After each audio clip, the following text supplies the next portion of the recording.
Closer look now at some of the highlights from last night.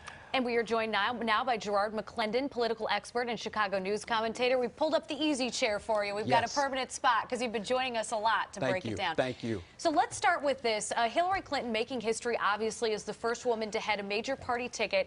Gallup puts her unfavorability rating, though, at almost 60%. So have the speakers we've heard from so far at the convention done enough to soften her image? Yes, they have. You know, as Alicia Keys would say last night, this girl is on fire. You know, the glass ceiling was broken last night. It was incredible seeing the first woman nominated for the presidency of the United States. I think the next 3 months will be bumpy. I think that Bernie Sanders kind of quelled the storms last night. The roll call vote was extremely important to everyone that was feeling the burn. And with Bernie Sanders basically saying, look, you know, what's the alternative here? We've got to go with Hillary Rodham Clinton. Of course, Bill Clinton last night took the stage and, as always, a terrific speaker. And he went to great pains to respond to those who followed Donald Trump, who say, hey, enough of the status quo. It's time for a radical change. And that's why we want to vote for Donald Trump. So he said about Hillary, hey, she's the best darn change maker I've ever met in my life. She wants to move the ball forward. That's just who she is. Was that effective? It was extremely effective because he talked about the love story of meeting Hillary Clinton. He goes back to 1971. Bill Clinton is a great storyteller.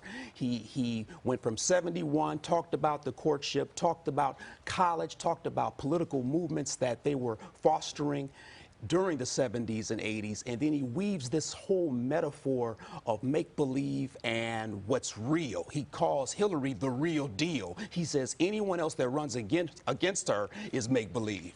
And I want to get to this as well. Donald Trump tweeting out about 3 hours ago, the Democratic Convention has paid zero respect to the great police and law enforcement professionals of our country. Was it divisive, do you think, that the Democratic National Convention ended up inviting mothers who have children of gun violence and police brutality, but not really inviting any police groups to speak? So I don't think it was divisive as much as it was a platform that needed to be stated by the Democratic Party. You have the mothers of the movement there.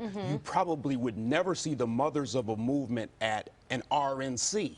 And so sometimes people who are voiceless need a platform, and those mothers had a platform last night, and it was laid out eloquently. Something I also wanted to look at is in Bill Clinton's speech, he talked about the validity of Black Lives Matter and African-American boys being slain, but he also talked about the validity of having strong, responsible police officers on the street. He gave kudos to the police officers in his speech last night. All right. Gerard, good to see you as always. Good to see you. Appreciate you coming by. Thanks a lot. Thank you.